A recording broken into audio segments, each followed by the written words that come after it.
चलिए अगले क्वेश्चन की बात करते हैं। अगला क्वेश्चन क्या है आपका? डार्क रिएक्शन कहाँ पे होता है? स्ट्रोमा में होता है। ठीक है। फोटोलाइसिस ऑफ वाटर किसके द्वारा होता है? सब लोग बताइए। पीएस सेकेंड द्वारा होता है। ठीक है। How many ATP and NADPH2 are require for synthesis of one molecule of glucose? ठीक है। ये क्वेश्चन हमने आपसे कई बार पूछा है, तो इसमें राइट आंसर क्या होगा? 18 ATP एंड 12 NADPH2। ठीक है। क्वांटासोम कंटेन, जो क्वांटासोम होता है इसमें कितने क्लोरोफिल मॉलिक्यूल पाए जाते हैं ये बताने हैं, तो इसमें राइट आंसर क्या होगा? 230 क्लोरोफिल मॉलिक्यूल। ठीक है। विच इज C4 प्लांट, इसमें कौन है ऐसा प्लांट जो C4 प्लांट है? पीट, पोटैटो, सनफ्लावर और मेज। ठीक है। तो क्या होगा इसमें राइट आंसर? मेज होगा। ठीक है। मेज और शुगर केन पे ही सबसे पहले किसने काम किया था? हैच एंड स्लैक ने। ठीक है। इसने इसको C4 साइकिल को और क्या बोलते हैं? हैच एंड स्लैक पाथवे बोलते हैं। ठीक है। Two carboxylation reaction occurs in. ठीक है। कार्बोक्सिलेशन का मतलब होता है कार्बन को फिक्स करना। ठीक है। मतलब टू मतलब दो बार कार्बन को फिक्स किस में किया जाता है? C3 प्लांट में किया जाता है, C4 प्लांट में किया जाता है, या फिर कैम प्लांट में किया जाता है, या बोथ A एंड B दोनों में किया जाता है। ठीक है। तो इसका राइट आंसर क्या होगा? C4 plant. ठीक है। पहले किसके द्वारा किया जाता है? पेप्केज एंजाइम द्वारा। सबसे पहले पेप्केज एंजाइम द्वारा कार्बन डाइऑक्साइड को कैप्चर किया जाता है। ठीक है। उसके बाद से क्या बनता है? ऑक्जेलो एसिटिक एसिड। उसके बाद बनता है मैलिक एसिड। मैलिक एसिड से बनता है पायरुविक एसिड। ठीक है। तो वहाँ पे फिर एक कार्बन निकलता है, तो उसको कौन कैप्चर करता है? RU rubisco enzyme. ठीक है। रूबिस्को एंजाइम किसके साथ फिक्स करता है? RUBP के साथ। ठीक है। एक बार कार्बोक्सिलेशन होता है आपका मीजोफिल सेल में, और दूसरा कार्बोक्सिलेशन कहाँ पे होता है? बंडल शीथ सेल में। ठीक है। तो दो बार कार्बोक्सिलेशन होता है आपका C4 प्लांट में। ठीक है। First stable product in C3 cycle आसान है, बताइए क्या होगा?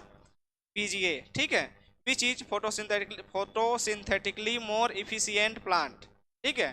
फोटोसिंथेटिकली सबसे ज़्यादा इफिशियंट प्लांट कौन है? मतलब जो फोटोसिंथेसिस ज़्यादा करता है, इसका मतलब उसका प्रोडक्शन भी ज़्यादा होता है। तो इसमें राइट आंसर क्या होगा? C4 plant. ठीक है। क्योंकि इसमें C4 प्लांट में फोटो रिस्पायरेशन नहीं पाई जाती है। फोटो रिस्पायरेशन हमने बताया था, उसमें ATP का नुकसान होता है और 25% कार्बन का भी नुकसान होता है। ठीक है। फोटो रिस्पायरेशन टर्म डेकरेंट टीओ ने दिया था। ठीक है। तो जो C4 प्लांट होते हैं उसमें फोटो रिस्पायरेशन नहीं होती है, इसका मतलब उसमें ATP का नुकसान नहीं होता है, इसलिए C3 प्लांट से ज़्यादा उत्पादन देते हैं। कौन? C4 plant. ठीक है। Which pigment directly involve in photosynthesis. ठीक है। फोटोसिंथेसिस में कौन सा ऐसा पिगमेंट है जो डायरेक्टली इन्वॉल्व होता है? Chlorophyll A, chlorophyll B, carotene या जेंथोफिल? बताइए क्या होगा? डायरेक्टली कौन इन्वॉल्व होता है? क्या होगा? कैरोटीन होगा कि क्लोरोफिल A होगा? सबसे पहले लाइट किसके पास आती है? सबसे पहले लाइट किसके पास आती है? लाइट जो कैप्चर किया जाता है सबसे पहले कौन कैप्चर करता है? कौन करता है बताइए?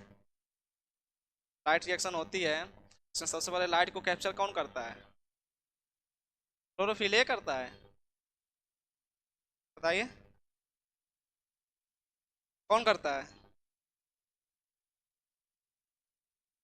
कैरोटिनोइड्स होते हैं। कैरोटिनोइड में दो प्रकार के होते हैं, कैरोटीन और जेंथोफिल। फिर लाइट को वही कैप्चर करते हैं, आपस में ट्रांसफर करते हैं, जिसे हम क्या बोलते हैं? Resonance transfer. ठीक है। और फाइनली वो इलेक्ट्रॉन किसको देते हैं, या फिर लाइट जो इतनी एनर्जी होती है किसको देते हैं? क्लोरोफिल A को, रिएक्शन सेंटर को। ठीक है। इसमें राइट आंसर कौन सा होगा? Pigment directly involve in photosynthesis. ठीक है। क्वेश्चन बहुत ही कंफ्यूज। अगर इसमें कैरोटिनोइड होता तो हम कैरोटिनोइड के साथ जाते। ठीक है। लेकिन इसमें अलग अलग कर दिया, कैरोटीन और जेंथोफिल, तब जाएंगे इसमें क्लोरोफिल A के साथ। ठीक है। Enzyme glycolysis are present in, जो एंजाइम होते हैं ग्लाइकोलिसिस के, इसमें पाए जाते हैं साइटोप्लाज्म में, तभी तो वहाँ पर होता है 10 स्टेप में होता है। किसने खोजा था? एमडेन और मेयरॉफ और पार्सन पेयरनास ने। ठीक है। तो इसलिए इसको बोलते हैं EMP पाथवे। ठीक है। इसका लास्ट प्रोडक्ट कौन सा बनता है? Pyruvic acid. ठीक है। उसके बाद से respiration is a process, endergonic process है, एक्सर्गोनिक प्रोसेस है, या दोनों है, या फिर नॉन ऑफ दीज। ठीक है। तो इसमें कौन सा राइट आंसर होगा? एक्सर्गोनिक प्रोसेस, क्योंकि इसमें एनर्जी क्या होती है? रिलीज होती है। और जो फोटोसिंथेसिस है कौन सा प्रोसेस है? इंडरगोनिक प्रोसेस है। ठीक है। Anaerobic respiration result is produce of ATP. जब एन एरोबिक रिस्पायरेशन होती है मतलब जब वहाँ पे ऑक्सीजन अब्सेंट होता है तो कितना एटीपी हमें मतलब प्लांट को मिलता है, 38, 2, 12 या फिर 18, कितना मिलता है? 2 एटीपी मिलते हैं। ठीक है। आर क्यू मतलब रिस्पायरेटरी क्यूसेंस, आर क्यू का मतलब क्या हुआ? रिस्पायरेटरी क्यूसेंस इज है O2 अपान CO2, CO2 अपान O2, CO2 plus O2, CO2 minus O2। ठीक है, इसमें राइट आंसर क्या होगा? CO2 अपान O2। ठीक है, कितना ऑक्सीजन यूज हुआ और कितना कार्बन डाइऑक्साइड रिलीज हुआ उसी के रेशियो को हम क्या बोलते हैं? रिस्पायरेटरी क्यूसेंस बोलते हैं। Photo respiration occurs in, photo respiration जो होता है कहाँ पे होता है? पेरोक्सिसोम में होता है, क्लोरोप्लास्ट में होता है, माइटोकॉन्ड्रिया में होता है या फिर ऑल ऑफ दीज। ठीक है, हमने बताया था फोटो रिस्पायरेशन में 3 सेल ऑर्गेनली इन्वॉल्व होते हैं। ठीक है, कौन कौन से? पेरोक्सिसोम और क्लोरोप्लास्ट और माइटोकॉन्ड्रिया। इसमें राइट आंसर होगा all of these. Bengal famine causes huge losses in which year? ठीक है, सबसे ज़्यादा लॉस कौन से ईयर में किया था बंगाल फेमाइन? 1943 में। ठीक है, और जो फंगस था उस फंगस का नाम क्या था? बताइए। हाँ? नहीं नहीं, बुकलियोबोलस मिया वेनस होता है। ठीक है, जो इम्परफेक्ट स्टेज है वो भी सही है लेकिन वो किताबों में नहीं लिखा गया है। ठीक है, फंगस जो होते हैं उसमें 2 स्टेज होते हैं, एक सेक्सुअल और ए सेक्सुअल। ठीक है, जो आप पढ़ते हैं हेलिमिन्थेस्पोरियम और आईजी, ये उसका ए सेक्सुअल स्टेज है। ठीक है, और आगे आप पढ़ेंगे आगे चल के तो उसमें पढ़ेंगे आप लोग कुकलियोबोलस मिया वेनस, उसका सेक्सुअल स्टेज है। ठीक है, ये याद रखिएगा। उसके बाद से आगे ये तो पैथोलॉजी क्वेश्चन आ गया ना, पैथोलॉजी तो कर लेंगे आप लोग, क्यों? चलिए करा ही देते हैं। Which is the father of plant pathology? सबसे आसान क्वेश्चन है, कौन है? Anton de very. पीएम इचेली कौन है? माइकोलॉजी के फादर। ठीक है, बटलर कौन है? इंडिया में प्लांट पैथोलॉजी के फादर हैं। ठीक है, ईएफ स्मिथ, इनका नाम सुने हैं आप लोग? फादर ऑफ प्लांट बैक्टीरियोलॉजी किसे बोलते हैं? ईएफ स्मिथ को बोलते हैं। ठीक है, उसके बाद से term symbiosis was given by, ये हमने बताया था आप लोगों को, उस दिन पूछ रहे थे तब भी। किसने दिया है? एंटोन डी वेरी ने दिया है। ठीक है, उसके बाद से टर्म माइकोराइजा, ये किसने मतलब टर्म द टर्म माइकोराइजा का मतलब क्या होता है ये आपको बताने हैं। Fungus plus root, fungus plus leaf, fungus plus stem, fungus plus bark. ठीक है, क्या होगा? Fungus plus root. और माइकोराइजा क्यों होती है?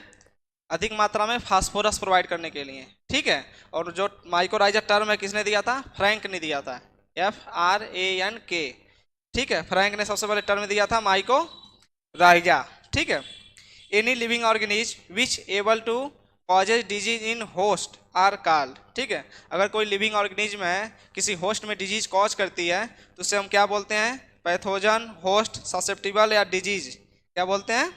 पैथोजन बोलते हैं। ठीक है, wheat stem rust cause by, ठीक है, जो वीट का स्टेम रस्ट होता है किसके द्वारा होता है? Puccinia, Puccinia graminis tritici, Puccinia graminis striiformis, Puccinia graminis डिकोंडिटा। ठीक है, जो स्ट्रीफॉर्मिस है वो कौन सा रस्ट करता है? Leaf rust, yellow rust. ठीक है, उसके अलावा जो आपका रिकॉन्डिटा है वो ब्राउन रस्ट करता है, और जो पेक्सिनिया ग्रेमिनीज टिट्रीसाई है वो स्टेम रस्ट करता है। ठीक है, और रस्ट रूल किसने दिया है? रस्ट का रूल किसने दिया था? फादर ऑफ इंडिया रस्ट किसे बोलते हैं? केसी मेहता को बोलते हैं। ठीक है, इसके बाद कहाँ गया question? Mall functioning of host tissue या सेल, उसे क्या बोलेंगे? डिजीज। ठीक है, डिजीज के डिफिनीशन में छुपा है ये नाम। ठीक है, जब आप डिजीज का डिफिनीशन देखेंगे तो आप लिखा होगा माल फंक्शनिंग टिश्यूज या cell after the pathogen environment and host interaction. ठीक है, उसी को क्या बोलते हैं? डिजीज बोलते हैं। Which among the first Indian plant pathologist. ठीक है, ये वहाँ जो आपसे क्वेश्चन पूछा जाता है कि father of Indian plant pathology, तब आप बटलर बताएंगे, और जब ये पूछा जाएगा इंडिया के कौन है जो फादर ऑफ प्लांट पैथोलॉजी हैं, ठीक है, तो इसमें इंडियन नाम आपको दिख रहा होगा, कौन सा इंडियन नाम है? JF दस्तूर father of Indian plant pathologist है। ठीक है, उसके बाद से book fungi and plant disease, ठीक है। जो फंजाई एंड प्लांट डिजीज है, ये बुक किसने लिखा है? मुंडकर, बटलर, कीर्तिकर और मिचेली, ठीक है। किसने लिखा है ये? मुंडकर ने, ठीक है। उसके अलावा fungi and disease in plant, वो किसने लिखा है? बटलर ने, ठीक है। कीर्तिकर ऐसे साइंटिस्ट थे जो सबसे पहले फंगस को कलेक्ट किए, उसके बारे में अध्ययन किए, ठीक है। Micheli father of mycology. Downy mildew of grapes was cause by, जो डाउनी मिल्ड्यू होता है अंगूर में, किसके द्वारा होता है? प्लाज्मोडियोफोरा,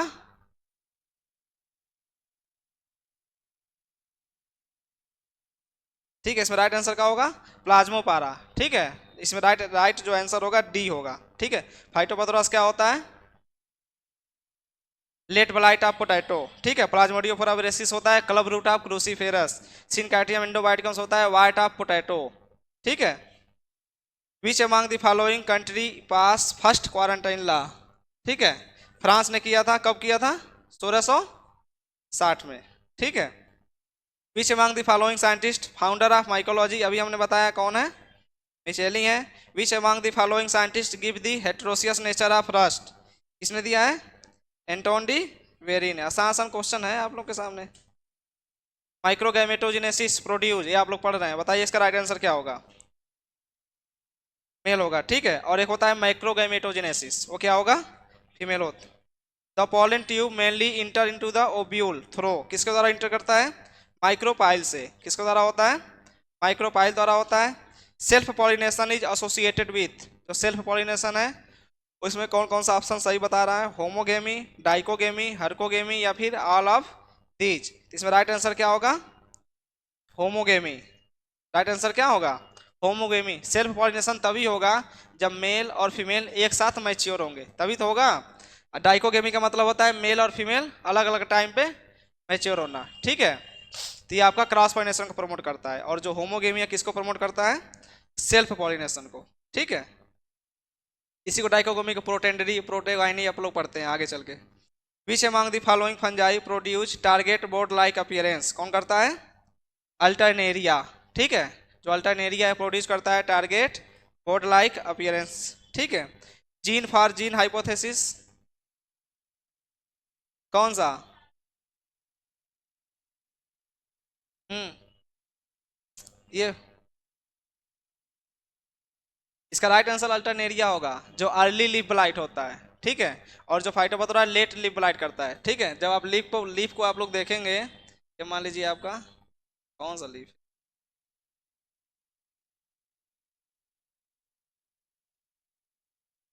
ये मान लीजिए एक आपका लीफ है, ठीक है। तो जो आपका अल्टरनेरिया होता है वो जो है अंदर से जो है बैकवर्ड आता है, तो ऐसे टारगोट लाइक अपीयरेंस बनाता है। ऐसे पता है ऐसे क्यों बन रहा है? ऐसे ऐसे बनाता आता है। अरे जो फेंकते हैं जो आके बीच में, इसको क्या बोलते हैं? ठीक है, वो वाली होती है। और जो आपका लेट ब्लाइट होता है ये बाहर से इंटर करता है, मार्जिन से अंदर की तरफ जाता है, ठीक है। तो इसमें राइट आंसर जो होगा अल्टरनेरिया होगा। लेट ब्लाइट में नहीं प्रोड्यूस करता है, टारगेट बोल लाइक अपीयरेंस वो नहीं बनाता है, ठीक है। जीन फॉर जीन हाइपोथेसिस किसने दिया है? एच फ्लोर ने दिया है। और किस पे दिया है? रस्ट ऑफ डेंसिट या फिर रस्ट ऑफ फ्लैक्स भी आपको देखने को मिल सकता है, ठीक है। उसके बाद से white rust disease associated with mustard से, ठीक है। हु राइट द बुक सिस्टेमा नेचुरी, किसने लिखा है? किसने लिखा है? ठीक है। The optimum pH of soil for rice, rice के लिए ऑप्टिमम पीएच कितना होना चाहिए? 4 से 6। Golden rice is the rich source of vitamin A. The scientific name of common bread wheat, सबसे आसान क्वेश्चन है, ट्रिटिकम एस्टिवम, ठीक है। डाइकोकम जो होता है आपका टेट्राप्लॉइड होता है। स्फेरोकोकम जो होता है वो कैसा होता है? हेक्साप्लॉइड होता है। मोनोकोकम जो होता है वो डिप्लॉइड होता है, ठीक है। हेक्साप्लॉइड होता है sphaerococcum. Gene responsible for dwarfing character in rice, कौन सा जीन है? टीजीओ जीन, ठीक है। नोरिन 10 किस में है? गेहूं में है, ठीक है। टिप्ट 23 है किस में है? बाजरा में है, ठीक है। उसके बाद ओपेक 2 ये किस में है? हाँ, ठीक। इंटरनेशनल व्हीट एंड मेज इम्प्रूवमेंट सेंटर, जिसे जिसे आप सीमिट बोलते हैं, ये कहाँ पे है? मैक्सिको में है। उसके अलावा international plant genetic resource institute IPGRI located at, कहाँ पे है ये? इटली, रोम में है। ठीक है, आप लोग दिल्ली वाला समझ के लगाए होंगे हैं। ठीक है, वो दिल्ली जो है ब्यूरो वाला है। ठीक है, कितने ब्यूरो हैं? 6 हैं। ठीक है, central arid zone research institute, ठीक है, कहाँ पे? एरिड दिखा रहा है तो यह होगा जोधपुर राजस्थान में। ठीक है, national research centre for grapes, ये कहाँ पे है? पुणे में है। सोलापुर में है NRC ऑफ पोमग्रेनेट, और नागपुर में NRC ऑफ सिट्रस। ठीक है, who is the considered the father of field plot technique? कौन है ये? JB बॉसिंगेउल्ट है। ठीक है, पुष्करनाथ आलू से संबंधित है। पुष्करनाथ किए हैं क्या आप? वो सीड प्लॉट टेक्निक है, ये कौन सा है? फील्ड प्लॉट टेक्निक, अंतर ही नहीं है। सीड प्लॉट टेक्निक उन्होंने बनाया था वायरस से बचने के लिए, डिजीज से बचने के लिए। ठीक है, पुष्करनाथ ने। Which element is considered as energy currency of the plant, किसे बोलते हैं? फास्फोरस। हमने आपको बताया था ना, ATP में 3 फास्फोरस होते हैं, 3 फास्फेट होते हैं। एक फास्फेट बॉन्ड टूटता है तो कितना एनर्जी मिलती है? 7.3 किलो कैलोरी। ठीक है, तो अगर उसमें फास्फोरस बॉन्ड नहीं होता है या फिर फास्फोरस नहीं होता तो क्या वहाँ से 7.3 किलो कैलोरी एनर्जी मिलती? नहीं मिलती। इसलिए फास्फोरस को बोलते हैं एनर्जी करेंसी। किसका? प्लांट का। क्रिंकल लीफ ऑफ कॉटन, ये होती है टॉक्सिसिटी से। किसके टॉक्सिसिटी से? मैग्नीज की टॉक्सिसिटी से। ठीक है, विच element is the only non metal among the micronutrients, मतलब ये सारे माइक्रोन्यूट्रिएंट के नाम है, इसमें से बताना है कौन ऐसा है जो नॉन मेटल है। कौन है? बोरॉन है। ठीक है, क्या हुआ? आप लोग क्या बातें कर रहे हैं? क्या? क्रिंकल लीफ जो होता है कॉटन में टॉक्सिसिटीज होती है, मैग्नीज की टॉक्सिसिटीज होता है। ठीक है, lowest category of soil classification कौन सा है? सीरीज है। ठीक है, आपने पढ़ा होगा आर्डर, सब आर्डर, ग्रेड ग्रुप, सब ग्रेड ग्रुप, फैमिली और फिर सीरीज। ठीक है, सबसे नीचे कौन सा आता है? सीरीज आता है। ठीक है, कितने आर्डर है टोटल? 12 आर्डर है। ठीक है, lowest category of soil classification हो गया। ठीक है, passive factor of soil formation. ठीक है, फार्मेशन आपने जेनी एक नाम सुना होगा आप लोगों ने, मतलब सॉइल साइंस में। उन्होंने जो है एक्टिव और पैसिव दो टाइप के जो है फार्मिंग प्रोसेस का, मतलब फार्मिंग जो सॉइल फार्मेशन होता है उसमें 5 फैक्टर बताए थे। 3 आपके पैसिव और 2 आपके एक्टिव। ठीक है, तो जो क्लाइमेट होता है, ऑर्गेनिज्म होता है, ये आपके कौन से हैं? एक्टिव एक्टिव फैक्टर हैं। पेरेंट मटेरियल हो गया, ठीक है, टाइम हो गया, और टोपोग्राफी हो गया, ये कौन से हैं? पैसिव फैक्टर हैं। ठीक है, तो इसमें देखिए पेरेंट मटेरियल है तो आपका यही सही होगा। आपसे क्या पूछा गया है? Passive factor. ठीक है, उसके अलावा sugar beet is an indicator plant of. ठीक है, शुगर कैन जो होता है वो इंडिकेटर प्लांट है किसका? सोडियम का। ठीक है, फास्फोरस जो रैप सीड मस्टर्ड होते हैं वो इंडिकेटर प्लांट होते हैं किसका? फास्फोरस का। बोरान का इंडिकेटर प्लांट होता है आपका सनफ्लावर। ठीक है, उसके अलावा जो है मैग्नीशियम का कौन होता है?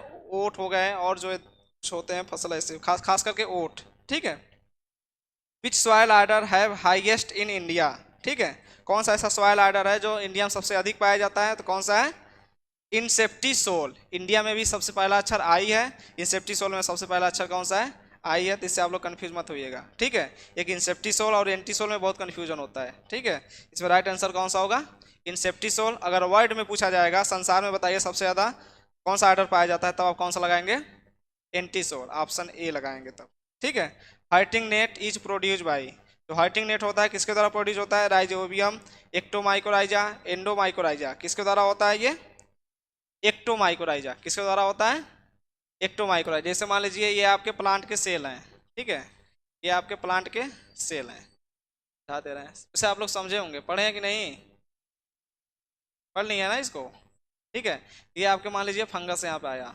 ठीक है, तो फंगस, ये जो फंगस होता है कभी भी इसके अंदर इंटर नहीं करता है, ये जो है सेल के बीचों बीच से इंटर करता है, ऐसे इंटर करता है। ठीक है, ऐसे जाता है, ऐसे इंटर करता है।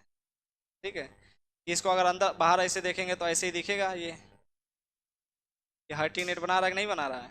ठीक है, इसी को बोलते हैं हर्टिंग नेट। और जो आपका एंडोमाइकोराइजा होता है, एंडोमाइकोराइजा,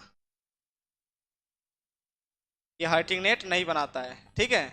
और जो एक्टोमाइकोराइजा होते हैं वो क्या बनाते हैं, हर्टिंग नेट। इसमें पाया जाता है मेंटल, इसमें क्या पाया जाता है, एक मेंटल पाया जाता है, जिसकी वजह से ये क्या बनाते हैं, हर्टिंग नेट बनाते हैं। और जो एंडोमाइकोराइजा होता है इसी को बोलते हैं वेम, वेस्कुलर और वेसिकुलर माइकोराइजा, ठीक है। एंडोमाइकोराइजा को बोलते हैं वैम। आप लोग पढ़े होंगे हिस्ट्री में, नहीं पढ़ा है अभी, आगे पढ़ाया जाएगा, क्लासिफिकेशन जब पढ़ाया जाएगा तो उसमें आएगा। हाँ, तो आगे पढ़ाया जाएगा डिटेल से, ठीक है। जो एंडोमाइकोराइजा होता है आप लोग को पढ़ाया गया होगा कि प्लांट से संबंधित होता है, एग्रीकल्चर से संबंधित होता है। और जो आपका एक्टोमाइकोराइजा होता है ये किससे होता है, फॉरेस्ट से, ठीक है। इसलिए आपसे पूछा जाता है कि फॉरेस्ट पैथोलॉजी के फादर कौन है, तो आप बताते हैं कौन से कौन है, रॉबर्ट हर्टिंग। कौन है, लिखाया नहीं गया हिस्ट्री में, हिस्ट्री में लिखाया गया होगा, ठीक है, नहीं लिखाया गया है। Father of forest pathology Robert Hartig है, ठीक है। चलिए आगे लिखाया जाएगा। Who is the considered as the father of soil testing, कौन है, एमएल ट्रॉग, ठीक है। जेथ्रो टूल को क्या बोलते हैं, father of wheat science, father of tillage, ठीक है। उसके अलावा शुगर कैन ब्रीडिंग इंस्टीट्यूट आपको पता है कोयम्बटूर में स्थित है। National research centre for onion and garlic आपको पता है नासिक में है, ठीक है। Indian institute of sugar cane research ये आपको पता है कि Lucknow, Indian institute of sugar cane research Lucknow में है, ठीक है। कहाँ कन्फ्यूज हो गए आप लोग, कोयम्बटूर में है ये, SBI sugar cane breeding institute कहाँ पे है, कोयम्बटूर में है, ठीक है। National centre for integrated pest management, ठीक है, ये आपका कहाँ पे है, न्यू दिल्ली में है। कहाँ पे है ये, न्यू दिल्ली में। सब हम इस करा लेंगे आप लोग। कितना हो गया इसमें, dragon fly and damsel fly comes under which order, ये आते हैं आपके ओडोनाटा आर्डर में, ठीक है। हेमीपटेरम कौन कौन से आते हैं, प्लांट बक्स आता है, जेसिड आता है, ठीक है। ये सब आपके किस में आते हैं, हेमीपटेरम आते हैं। आर्थोपटेरम आपका कौन सा आता है, ग्रॉस हॉपर आता है। आइसोपटेरम कौन सा आता है, टर्माइट आती है, ठीक है। आर्थोपटेरम, ग्रॉस हॉपर, लोकस्ट जो आप पढ़ते हैं, लोकस्ट भी तीन प्रकार के होते हैं, एक आपके डिजर्ट लोकस्ट होता है, एक आपका जो है बॉम्बे लोकस्ट होता है, एक आपका जो है हमें याद ही नहीं आ रहा, ठीक है। चलिए, moniliform types of antenna are found in which insect, जो मोनली फार्म एंटीना होता है किस में पाया जाता है, टर्माइट में पाई जाती है। ग्रास हॉपर में कैसा पाया जाता है, फीलीफॉर्म। कॉकरोच में सिटेशियस। मस्टर्ड साफ्लाई में कैसा पाया जाता है, पर एंटोमोलॉजी तो पढ़ रहे हैं आप लोग तो क्यों नहीं बता रहे हैं, बाइपेक्टिनेट पाया जाता है बस, ठीक है। उसके अलावा बात करते हैं एरिस्टेट टाइप एंटीना, ठीक है, ये किस में पाया जाता है, ठीक है। ये बटरफ्लाई हाउस फ्लाई में बहुत कन्फ्यूजन होता है। तो अरिस्टेट में देखिए कितने नंबर, मतलब कितने वर्ड हैं, 8 होंगे, ठीक है, कितने हैं, 8 इसमें है। और देखिए बटरफ्लाई हाउस फ्लाई में जिसमें 8 होंगे वही आपका राइट आंसर होगा। देखिए बटरफ्लाई में 9 है, हाउस फ्लाई में कितने हैं, 8, 8 उसमें 8 इसमें, इसका मतलब राइट आंसर क्या होगा, हाउस फ्लाई। बहुत कन्फ्यूजन होता है हाउस फ्लाई और बटरफ्लाई में, ठीक है।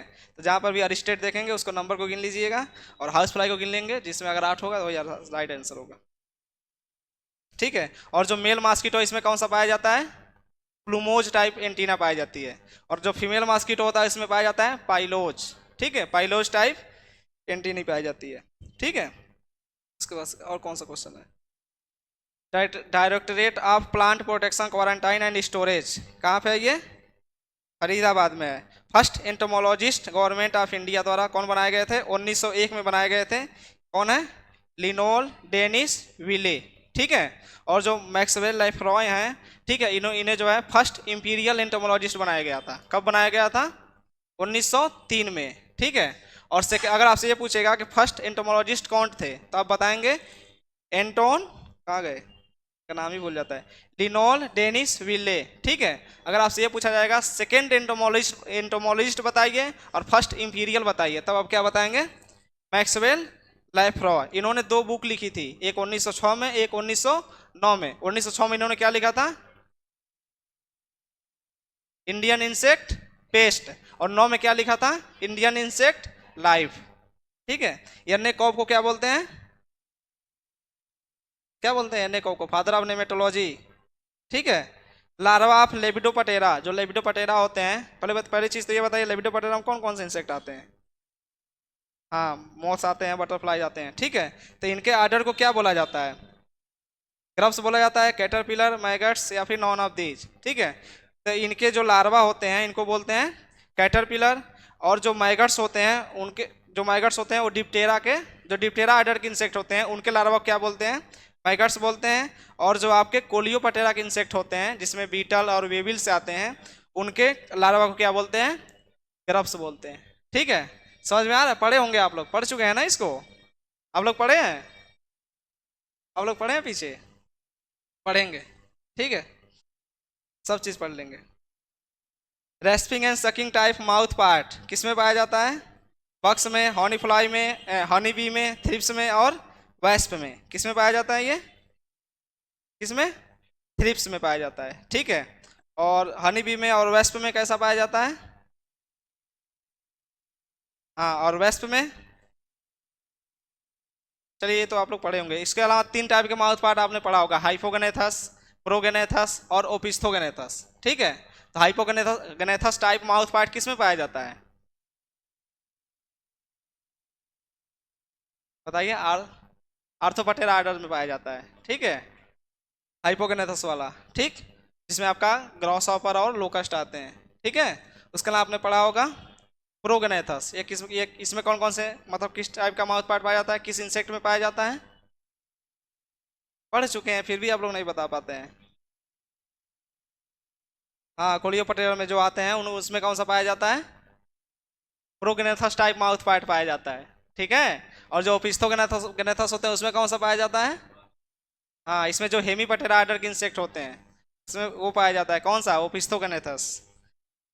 कुछ नहीं पढ़े हैं आप लोग। फादर ऑफ हो गया। Which one is the largest and strongest segment of insect leg? ठीक है, कौन सा है?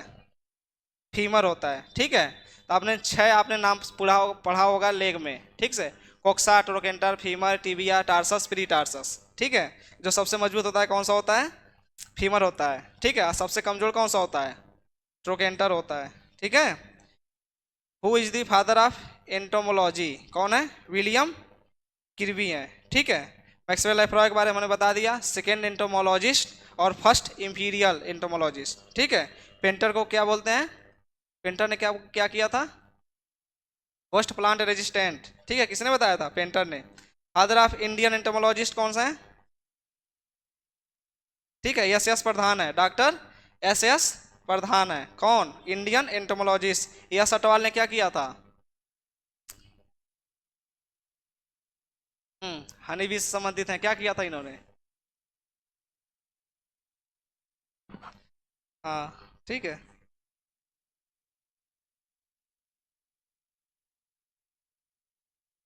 बात, हाँ वही चीज बता, ठीक है। और क्या है? द टर्म एंडोप्लाज्मिक रेटिकुलम किसने दिया था? पोर्टर ने। कैमिलियो गोल्जी ने गोल्जी की डिस्कवरी किया था, गोल्जी बॉडी की। और डी डूबे ने किसकी खोज किया था? लाइसोसोम की, ठीक है। फ्लेमिंग ने माइटोसिस की। Site of protein synthesis occurs in, जो प्रोटीन होता है उसका सिंथेसिस कहाँ पे होता है? हमने बताया कि राइबोसोम में होता है, ठीक है। Who is the discovered the living cell? ठीक है, सबसे पहले लिविंग सेल किसने खोजा था? हमने बताया था, जब आपसे सेल पूछेगा तो आप रॉबर्ट हुक करेंगे, जब आपसे लिविंग सेल पूछेगा तो आप क्या करेंगे? लिविन हॉक, ठीक है। द 70s या 70s type of ribosome found in bacteria, chloroplast, mitochondria, या फिर ऑल ऑफ दीज? तो किस में पाया जाता है ये? ऑल ऑफ दीज, यानी सब में पाया जाता है, ठीक है। बैक्टीरिया में भी पाया जाता है, क्लोरोप्लास्ट में भी पाया जाता है और माइटोकॉन्ड्रिया में भी पाया जाता है, ठीक है। सेल वाल आर अबसेंट इन, जो सेल वाल होता है अनुपस्थित होता है, ठीक है। किस में होता है? बैक्टीरिया में होता है अनुपस्थित, कि फंगस में होता है, कि एनिमल्स होता है, या फिर ऑल ऑफ दीज, ठीक है। राइट आंसर इसका क्या होगा? एनिमल में अबसेंट होता है, ठीक है। जब हम आपको पढ़ा रहे थे तो वहाँ पर भी पढ़ाए थे कि एनिमल में जो है कोई भी सेल वाल नहीं पाई जाती है, ठीक है। बैक्टीरिया में सेल वाल पाया जाता है, प्लांट में सेल वाल पाया जाता है और फंगस में सेल वाल पाया जाता है, ठीक है। जो बैक्टीरिया का सेल वाल होता है वो पेप्टिडोग्लाइकॉन का बना होता है, जो फंगस का सेल वाल होता है वो किसका बना होता है? किसका बना होता है? काइटिन का बना होता है। और जो प्लांट का सेल वाल होता है किसका बना होता है? Cellulose, hemicellulose, lignin, pectin, suberin, cutin, इन सब का बना होता है। ठीक है, उसके बाद कहा गया how many linkage group are found in bacteria, bacteria में कितने लिंकेज ग्रुप पाए जाते हैं। ठीक है, इसका राइट आंसर आपने क्या लगाया है? एक, या फिर मोर देन वन, या मोर देन वन, या लेस देन वन, या फिर नॉन ऑफ दीज। क्या लगाए आप लोग? मोर देन वन की लेस देन वन? क्या लगाए हैं? लेस देन लगाए हैं। इसमें राइट आंसर होगा वन। ठीक है, राइट आंसर क्या होगा इसमें? वन होगा। जब हम आपको लिखा रहे थे वहां पे, तो वहां लिखाए होंगे single circular double standard DNA पाया जाता है। सिंगल एक ही तो उसमें डीएनए है, मतलब एक ही क्रोमोजोम है। जब एक क्रोमोजोम है तो एक ही उसमें क्या पाया जाएगा? लिंकेज ग्रुप है। हमने बताया था ना, जितने उसके डिप्लॉयड होते हैं उसके आधा ही क्या होते हैं? Linkage group. इसमें बस एक ही क्रोमोजोम है, एक ही तो क्रोमोजोम है उसमें, तो उसका आधा आप क्या करेंगे? तो इसका लिंकेज ग्रुप कितना होगा? अच्छा, आधा कर देंगे। सर्वाइव कैसे करेगा वो? उसको सर्वाइव करने कम से कम एक क्रोमोजोम तो होनी चाहिए। आधा क्रोमोजोम आपको कर दिया जाए, सिर्फ आपको 46 क्रोमोजोम होते हैं, 23 आपको दे दिया जाए तो सर्वाइव कर लेंगे? सिर्फ 23 क्रोमोजोम डाल दिया जाए अगर आप में, तो आप सर्वाइव कर पाएंगे? नहीं कर पाएंगे। ठीक है, लिंकेज ग्रुप होता है एक क्रोमोजोम पे जितने भी आपके जीन पाए जाते हैं उनको एक साथ मिला के क्या बोलते हैं? ये जो हमने आपको बना के दिखाया था, ठीक है, इस पे जितने भी आपके जीन होते हैं इनको एक साथ क्या बोलते हैं? लिंकेज ग्रुप बोलते हैं। ठीक है, पता है ऐसे क्यों चल रहा है ये? इसी को क्या बोलते हैं? लिंकेज ग्रुप बोलते हैं। एक क्रोमोजोम पे जितने भी जीन पाए जाते हैं उन्हीं को एक साथ मिला के बोलते हैं लिंकेज ग्रुप। टर्म प्लाज्मोडेस्माटा किसने दिया है? स्ट्रॉस बर्गर ने दिया है। वेल्डेयर ने क्या किया था? क्रोमोजोम टर्म दिया था। ठीक है, हैमरलिंग हमने बताया था, इन्होंने क्या किया था? इन्होंने बताया था कि जो न्यूक्लियस होता है सेल का डायरेक्टर होता है, कंट्रोलर होता है, बताए थे ना हमने। इन्होंने दो चीज यूज किया था। क्या क्या यूज किया था इन्होंने? बताइए। दो इन्होंने एल्गी यूज किया था। ठीक है, एल्गी का नाम क्या क्या था? बताइए, जल्दी बताइए, तभी आगे बढ़ेंगे। इसका मतलब आप लोग का रिवीजन चल नहीं रहा है। दो इन्होंने एल्गा यूज किया था, सिंगल एल्गी इन्होंने यूज किया था। ठीक है, क्या था? एक्टिव बुलेरिया। हाँ ठीक है, एसिटा बुलेरिया मेडिटेरेनिया और एसिटा बुलेरिया, ठीक है, क्रेनुलाटा। ठीक है, दो इन्होंने यूज किया था। पढ़ाई चल नहीं रही है आप लोगों की। लिपिड सिंथेसिस कहाँ पे होता है? स्मूथ इंडोप्लाज्मिक रेटिकुलम, SER, यही आपका राइट आंसर होगा। ठीक है, और RER में क्या होता है? Rough endoplasmic reticulum. इसका मतलब यहाँ पे क्या होगा? प्रोटीन का सिंथेसिस होगा। ठीक है, बुक इकोनॉमिका किसने लिखा है? अरिस्टोटल ने। ठीक है, अगर आपको समझ में ना आया इकोनॉमी का बुक किसने लिखा है, तो मान लीजिए अरिस्टोटल। एक टोटल का सिगरेट आता है, ठीक है, आता है नहीं? आता है ना टोटल का सिगरेट? ठीक है, सस्ता आता है। जब आपकी इकोनॉमिक स्थिति खराब होती है तब जाके आप पीते हैं। ठीक है, अगर आपसे क्वेश्चन पूछा जाएगा बुक किसने लिखा है इकोनॉमी का, अरिस्टोटल, टोटल इकोनॉमिक। ठीक है, तो आप वहां से लगा लो। चलिए बहुत हो गया, आ गया। आप लोग सॉल्व करा लीजिएगा। इतना हमने कर दिया ना, बहुत है। हमको सोचे थे सिर्फ अपना सब्जेक्ट कराएंगे। चलिए हम लोग आज पढ़ लेते हैं थोड़ा सा। ठीक है, इतना करा दिए उतना बहुत है, और जो बचा हुआ है और जो सब्जेक्ट के टीचर आएंगे उनसे करा लीजिएगा। हम सोचे थे सिर्फ अपना ही कराएंगे। चलिए ठीक है, तो हम लोग क्या पढ़ रहे थे यहाँ पे? हम लोग पढ़ रहे थे रिस्पायरेशन। ठीक है, रिस्पायरेशन में हमने आपको बता दिया है कि ग्लाइकोलिसिस होता है, फिर लिंक रिएक्शन होता है, और उसके बाद क्या होता है? क्रैब साइकिल होता है। ठीक है, तीन हमने चीजें बताई हैं, ग्लाइकोलिसिस, लिंक रिएक्शन और क्रैब साइकिल। ठीक है, ये तीन ऐसे प्रोसेस हैं जिसमें ग्लूकोज को टोटली क्या किया जाता है? तोड़ दिया जाता है। ठीक है, ग्लाइकोलिसिस 10 स्टेप में होता है, इसी को EMP पाथवे बोलते हैं। साइटोप्लाज्म में होता है। लास्ट जो प्रोडक्ट बनता है क्या बनता है? दो मॉलिक्यूल का पायरुविक एसिड बनता है, जिसमें कितने कार्बन होते हैं? 3 कार्बन होते हैं। ठीक है, उसके बाद से पायरुविक एसिड आपका इंटर करता है माइटोकॉन्ड्रिया में। माइटोकॉन्ड्रिया में बात करेंगे तो पेरी माइटोकॉन्ड्रियल स्पेस में, जो आउटर मेम्ब्रेन इनर मेम्ब्रेन के बीच का जो स्पेस होता है उसी को क्या बोलते हैं? पेरी माइटोकॉन्ड्रियल स्पेस बोलते हैं, उसमें होता है लिंक रिएक्शन, ठीक है। तो पायरुविक एसिड से चेंज होकर क्या बनता है, एसिटाइल कोएंजाइम ए बनता है, जिसमें हमें कितना NADH2 मिलते हैं, 2, कोई ATP हमें वहाँ पे नहीं मिलती है, ठीक है। उसके बाद से एसिटाइल कोएंजाइम ए बनता है, उसके बाद से एसिटाइल कोएंजाइम इंटर करता है किसमें, माइटोकॉन्ड्रिया के मैट्रिक्स में, ठीक है। और ये क्वेश्चन TM पूछा गया था कि जो है, जो आपका क्रेब्स साइकिल होता है कब स्टार्ट होता है, ठीक है। तो वहाँ पे पायरुविक एसिड भी था, एसिटाइल कोएंजाइम ए भी था, ठीक है। तो जब तक आपका एसिटाइल कोएंजाइम बनेगा नहीं, तब तक आपका क्रेब्स साइकिल स्टार्ट नहीं होगा, पूछा गया था, ठीक है। हमने मैराथन में भी ये सारी चीज़ें करा दिया था, जो हमने मैराथन लिया था उसमें लगभग 5-6 क्वेश्चन हमने दिया था, उसमें जितने फंसे थे, मेंडल वाला फंसा था उसमें, उसके बाद से जो है आपका गटेशन वाला क्वेश्चन आया था, उसके साथ साथ जो है हमने ये क्रेब साइकिल वाला कराया था, ठीक है। ये हमने 3-4 क्वेश्चन उसमें कराए थे मैराथन वाले में। उसके बाद से जो है आपका क्रेब साइकिल होता है, क्रेब साइकिल में पहला जो प्रोडक्ट बनता है क्या बनता है, सिट्रिक एसिड बनता है, ठीक है। इसलिए इसको सिट्रिक एसिड साइकिल बोलते हैं। और सिट्रिक एसिड में आपके 3 कार्बोक्सिलिक एसिड होते हैं, इसलिए इसको बोलते हैं TCA साइकिल बोलते हैं, ठीक है। इसमें आपका क्या होता है, टोटल आपके 6 NADH2 बनते हैं, तो आपके FADH2 बनते हैं, और क्या बनते हैं, 2 ATP बनते हैं, ठीक है। तो ये 3 प्रोसेस ऐसा होता है जिसमें आपको ग्लूकोज को क्या किया जाता है, टोटल तोड़ दिया जाता है, ठीक है। पहले क्या हुआ, पहले ग्लूकोज,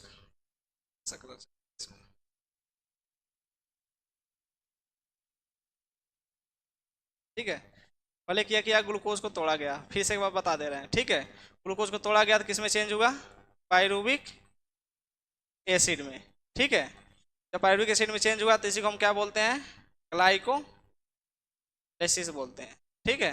ग्लाइकोलाइसिस हमने बताया था क्या क्या मिलता है हमें, तो नेट गेन ATP होता है, और 2 हमें क्या मिलते हैं, NADH2 मिलता है, ठीक है। ये चीज़ हमें किस में मिलती है, ग्लाइकोलाइसिस में मिलती है, ठीक है। उसके बाद से पायरुविक एसिड में 3 कार्बन होते हैं, 2 मॉलिक्यूल होता है, ठीक है।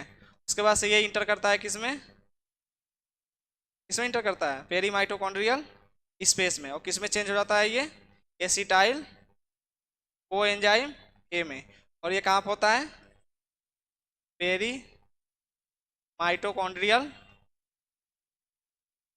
स्पेस, ठीक है।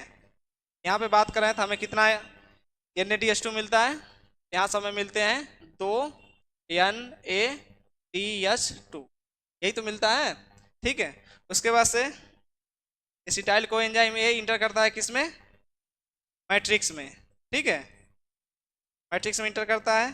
तो यहाँ पे क्या बनता है, सिट्रिक एसिड बनता है, और ये जो साइकिल चलती है किस साइकिल को क्या बोलते हैं, क्रेब साइकिल,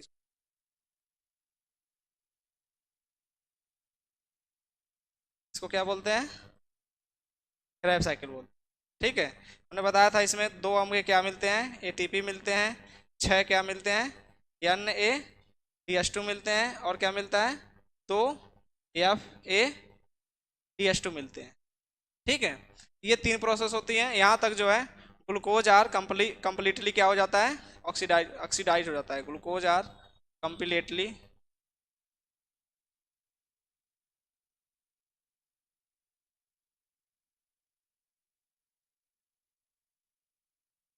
ठीक है, या फिर ऑक्सीडाइज, ठीक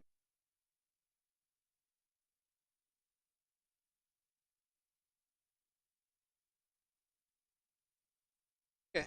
यहाँ तक जो है आपका ग्लूकोज क्या होता है, कंप्लीटली ऑक्सीडाइज होता है। अब ग्लूकोज में कुछ भी नहीं बचता है तोड़ने के लिए, ठीक है।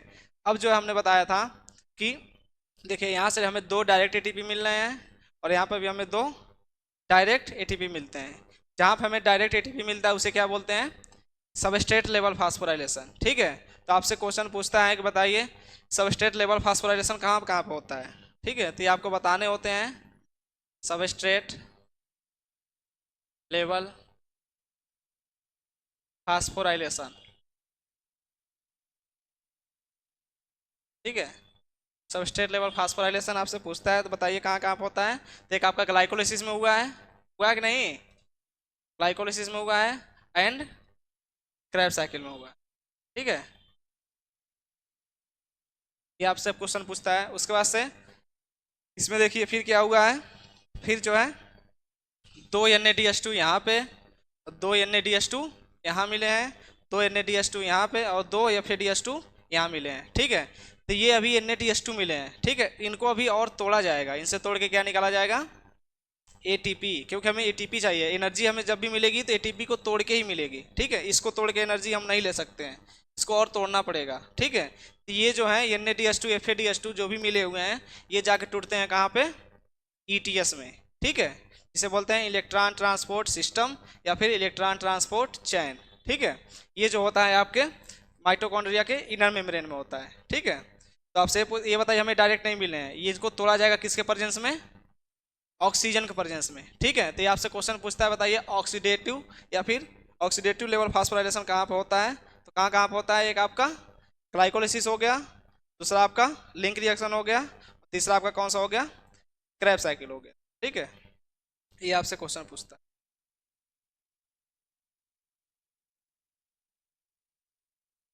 ठीक है। हमने 3 प्रकार का फास्फोराइलेशन आपको बताए थे, एक फोटो फास्फोराइलेशन, एक सबस्ट्रेट लेवल फास्फोराइलेशन और तीसरा ऑक्सीडेटिव फास्फोराइलेशन, ठीक है। तो ये है आपके ऑक्सीडेटिव फास्फोराइलेशन।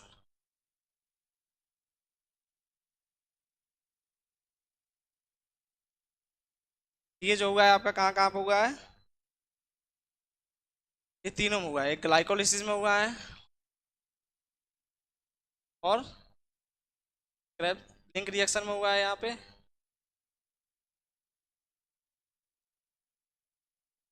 और कहाँ पे हुआ है, क्रैब साइकिल में हुआ है, ठीक है, ठीक। और एक क्वेश्चन और आपसे पूछता है कि जब ग्लूकोज को कंप्लीटली तोड़ दिया जाता है, ऑक्सीडाइज कर दिया जाता है, तो कितना हमें Na-DH2 और कितना Fa-DH2 मिलती है, ठीक है। तो कितने Na-DH2 मिलते हैं जब ग्लूकोज को पूरी तरह से तोड़ दिया जाता है, तो 2 यहाँ, 2 4 और 6, कितने हो गए, 10 Na-DH2 मिलते हैं और 2 क्या मिलते हैं, Fa-DH2, ठीक है। तो ये भी आपसे क्वेश्चन पूछा जाता है कि after the complete oxidation, after the complete oxidation या break down, complete break down of glucose, ठीक है, प्रोड्यूस, क्या क्या प्रोड्यूस करता है ये, 10 आपके Na-DH2, 2 आपके क्या मिलते हैं, Fa-DH2, ठीक है। और फिर उसके बाद से एटीपी के बारे में तो लिखने की आवश्यकता नहीं है, एटीपी तो हमें डायरेक्ट मिल जाते हैं, ठीक है। तो अगर एक ऑप्शन आपके क्वेश्चन मतलब ऑप्शन में अगर रहेगा 10 Na-DH2, 2 Fa-DH2 और 4 एटीपी, 4 एटीपी भी तो मिले हैं, ठीक है। तो आप कहेंगे हाँ कंप्लीट ऑक्सीडेशन कर दिया गया है किसका, ग्लूकोज का, ठीक है। तो इसको लिख लीजिए, फिर आगे हम अब जो आपके Na-DH2 और Fa-DH2 बने हुए हैं, इनको तोड़ के एनर्जी निकालना है, ठीक है। तो इनको तोड़ा जाएगा किस में, ईटीएस में, जो मैं अब आज आपको पढ़ाने वाला हूँ, ठीक है। तो लिखना चाहें तो लिख सकते हैं।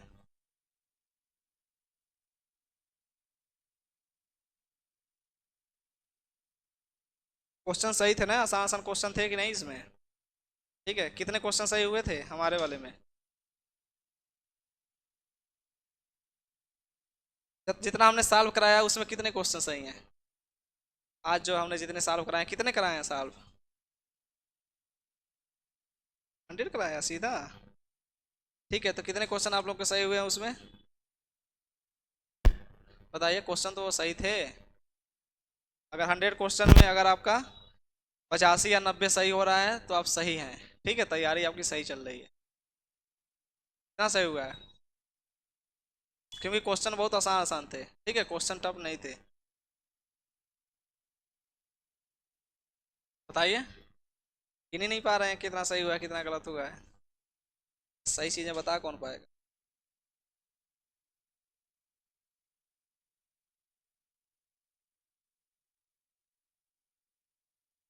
और सॉल्व करा दिया गया है, जीएस का, डेयरी का, एक्सटेंशन का,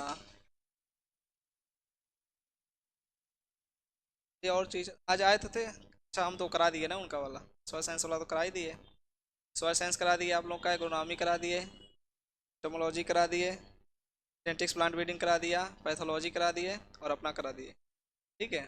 अब इसका नाम जो भी बचा है, जो सर आएंगे उनसे आप लोग करा लीजिएगा, कराने से क्या होता है, डाउट क्लियर हो जाती है, ठीक है।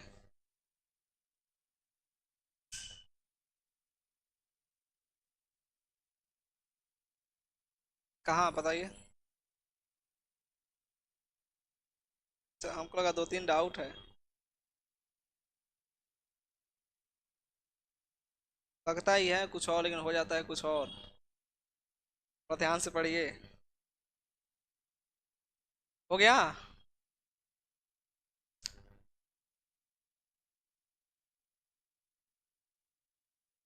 ये ग्लूकोज का स्पेलिंग यही होता है। ये लिख लिए होंगे। लिख लिए भाई।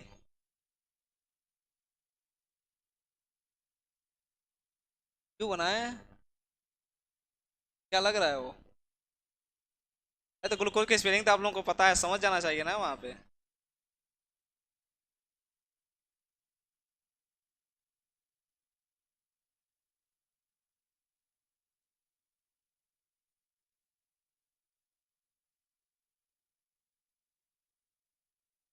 ये क्वेश्चन आपसे डायरेक्ट पूछता है। रख देगा, बता पूछ लेगा ग्लाइकोलाइसिस में कितने एन कितने एटीपी मिलते हैं। लिंक रिएक्शन में कितने एन मिलते हैं। फिर क्रेब साइकिल में कितने एन मिलते हैं। तो ये सारी चीज़ें याद होनी चाहिए, कहाँ पे कितना एन और कितना एटीपी मिलता है। ठीक है। इस सब चीज़ों को याद रखिए, इसलिए हमने इसको सेपरेट लिखा दिया है अलग अलग, ताकि आप लोग को कन्फ्यूजन ना हो।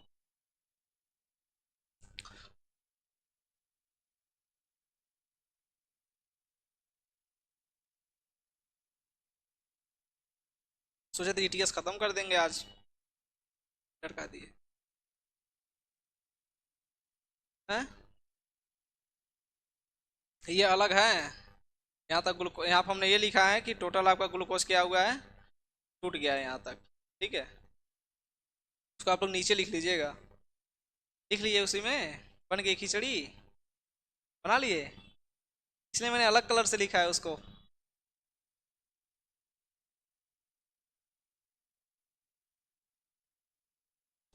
अगर आपसे क्वेश्चन पूछेगा, बताइए अगर किस स्टेप तक ग्लूकोज अच्छे तरह से पूरी तरह से टूट जाता है, तो आप बताएंगे ग्लाइकोलिसिस, लिंक रिएक्शन और क्रेब साइकिल। ठीक है। यहाँ तक आते आते ग्लूकोज क्या होता है, कंप्लीटली ऑक्सीडाइज हो जाता है, टूट जाता है। ठीक है, ब्रेक डाउन हो जाता है। कुछ तोड़ने के लिए नहीं बचता है। अब जो इससे चीज़ें मिली हुई हैं, Na-DH2 Fa-DH2, इन इन सबको तोड़ के अब एनर्जी निकाली जाएगी। और ये निकाली जाएगी कहाँ पे, माइटोकॉन्ड्रिया के इनर मेम्ब्रेन में। ठीक है। ना कि पेरी माइटोकॉन्ड्रियल स्पेस में। ठीक है, इनर मेम्ब्रेन की बात कर रहे हैं यहाँ पे हम। हो गया।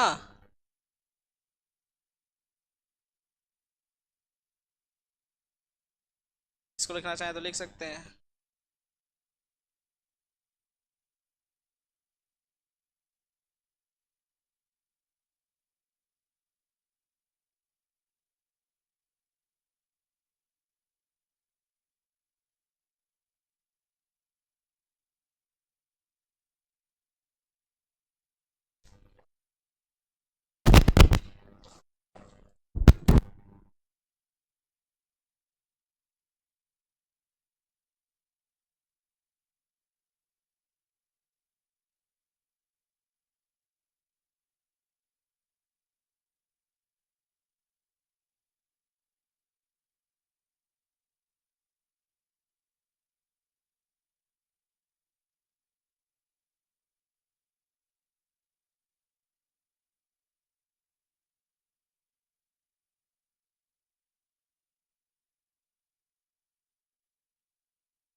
नहीं दे सकते हैं, पहले हम सही सुने थे, देखेंगे इसको एक बार। हाँ हो सकता है, देखना पड़ेगा एक बार।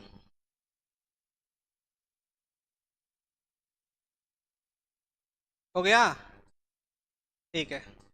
अब जो आपका Na-DS2 FeDS2 है, इसको तोड़, क्या हुआ, इसको तोड़ के एनर्जी निकाला जाएगा किस फॉर्म में, एटीपी फॉर्म में, ठीक है। उसी को हमें पढ़ना है, ईटीएस जिसे बोलते हैं इलेक्ट्रॉन ट्रांसपोर्ट सिस्टम, ठीक है, या फिर उसी को बोलते हैं इलेक्ट्रॉन ट्रांसपोर्ट चैन।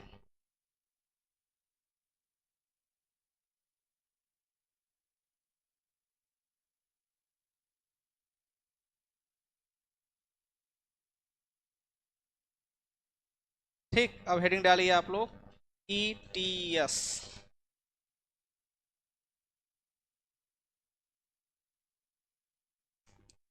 ईटीएस जिसे क्या बोलते हैं, इलेक्ट्रॉन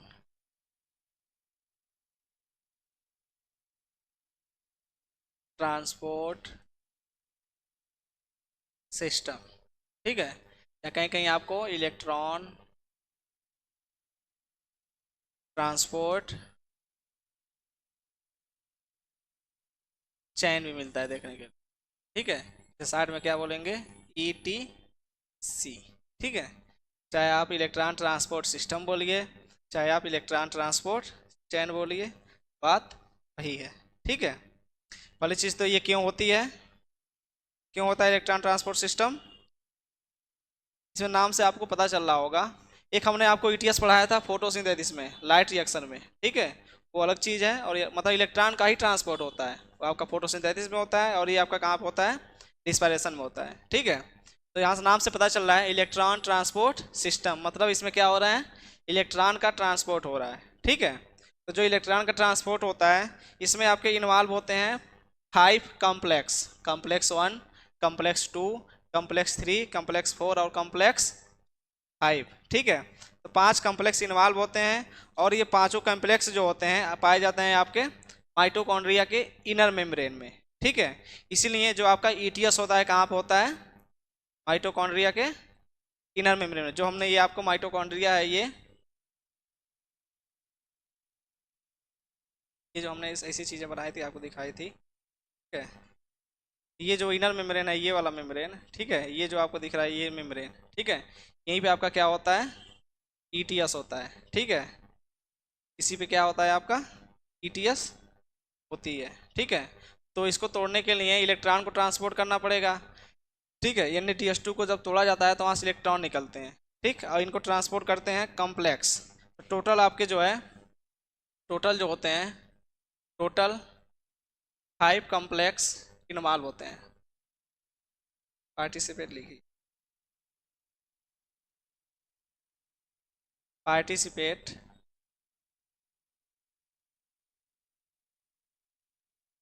पार्टिसिपेट इन ईटीएस, ठीक है। टोटल कितने कॉम्प्लेक्स इन्वॉल्व होते हैं, 5 कॉम्प्लेक्स इन्वॉल्व होते हैं, ठीक है। जिसमें से जो है, इन विच, जिसमें जिसमें से आपके जो 4 कॉम्प्लेक्स होते हैं, 4 complex involve involve in ETS, and जो लास्ट वाला कॉम्प्लेक्स होता है, कौन सा वाला, पांचवा वाला कॉम्प्लेक्स होता है, एंड लास्ट, यहाँ समझ जाएंगे, 5th कॉम्प्लेक्स लिख दे तो, 5th complex are not involve, ठीक है। वैसे पार्टिसिपेट करते हैं पांचों, ठीक है, लेकिन जो इलेक्ट्रॉन को ट्रांसपोर्ट करने वाला जो सिस्टम है, उसमें टोटल आपके केवल 4 ही इन्वॉल्व होते हैं, ठीक है। पांचवा वाला उसमें इन्वॉल्व नहीं होता है, पांचवा इन्वॉल्व होता है, उसको इलेक्ट्रॉन जब पूरी तरह से निकल जाती है तो वहाँ से हाइड्रोजन मिलते हैं, हाइड्रोजन की मदद से जो है एटीपी को बनाने में ये पांचवा वाला कौन सा होता है, जो होता है पांचवा वाला, ये इन्वॉल्व होता है, ठीक है। याद रखिएगा कौन कौन से होते हैं, एक आपका होता है कॉम्प्लेक्स 1, कॉम्प्लेक्स 2, कॉम्प्लेक्स 3, कॉम्प्लेक्स 4, ठीक है, और कॉम्प्लेक्स 5, ये 5 कॉम्प्लेक्स आपके इन्वॉल्व होते हैं किसमें, ईटीएस में, ठीक है, ये 5 होते हैं, ठीक। जिसमें से कॉम्प्लेक्स 1, कॉम्प्लेक्स 2, कॉम्प्लेक्स 3 और कॉम्प्लेक्स 4, ये जो होते हैं ये यही चीज़ हमने लिखा है, इन विच 4 complex involve in electron transport, मतलब इलेक्ट्रॉन को ट्रांसपोर्ट करने में इन्वॉल्व होते हैं। और जो पांचवा कॉम्प्लेक्स होता है वो इलेक्ट्रॉन को ट्रांसपोर्ट नहीं करता है। ठीक है, अगर फिर से इसको लिखना चाहते हैं तो आप लोग लिख सकते हैं। ठीक है, complex first, second, third and fourth involve in electron transport. ठीक है, इलेक्ट्रॉन ट्रांसपोर्ट। ठीक है, सिस्टम, इलेक्ट्रॉन ट्रांसपोर्ट सिस्टम यहाँ छोटा होता है।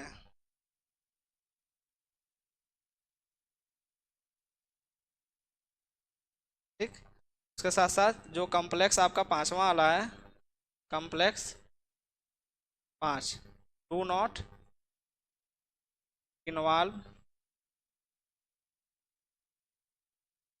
इन इलेक्ट्रॉन ट्रांसपोर्ट सिस्टम। ठीक है, तो केवल वैसे चारों पांचों पार्टिसिपेट करते हैं। अगर आपसे पूछेगा पार्टिसिपेट के बारे में तो आप पांचों बताएंगे। अगर इलेक्ट्रॉन ट्रांसपोर्ट के बारे में अगर पूछेगा तो चारों उसमें इन्वॉल्व होते हैं और पांचवा वाला नहीं इन्वॉल्व होता है। ठीक है, इस चीज़ को आप लोग क्या करना है, याद रखना है। ठीक है, अभी आप लोग को समझ में नहीं आ रहा होगा, अभी आगे समझ में आ जाएगी, पहले इतना लिखिए।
हो गया?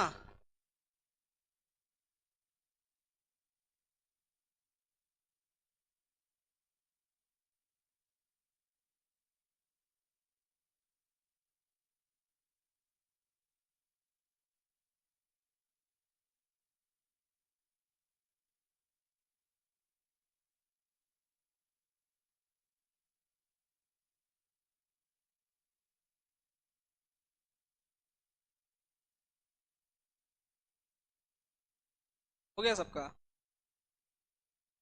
ठीक है, तो याद रखिएगा इन चीज़ों को। ठीक है, कॉम्प्लेक्स फर्स्ट, सेकेंड, थर्ड और फोर्थ इलेक्ट्रॉन ट्रांसपोर्ट में इन्वॉल्व होते हैं और पांचवा वाला इलेक्ट्रॉन ट्रांसपोर्ट में इन्वॉल्व नहीं होता है। आगे जब हम आपको समझाएंगे तब आपको समझ में आएगा कैसे कॉम्प्लेक्स बनते हैं और क्या क्या इसमें पाए जाते हैं। ठीक है, तो इसीलिए ये जो जितने कॉम्प्लेक्स हैं, ऑल कॉम्प्लेक्स कहाँ पे पाए जाते हैं? ये ऑल कॉम्प्लेक्स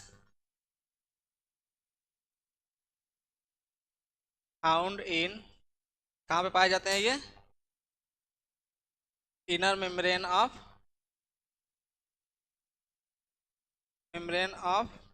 माइटोकॉन्ड्रिया। ठीक है, माइटोकॉन्ड्रिया की इनर मेम्ब्रेन में पाए जाते हैं। सो ईटीएस आपका कहाँ होता है? So ETS occurs in inner membrane of mitochondria.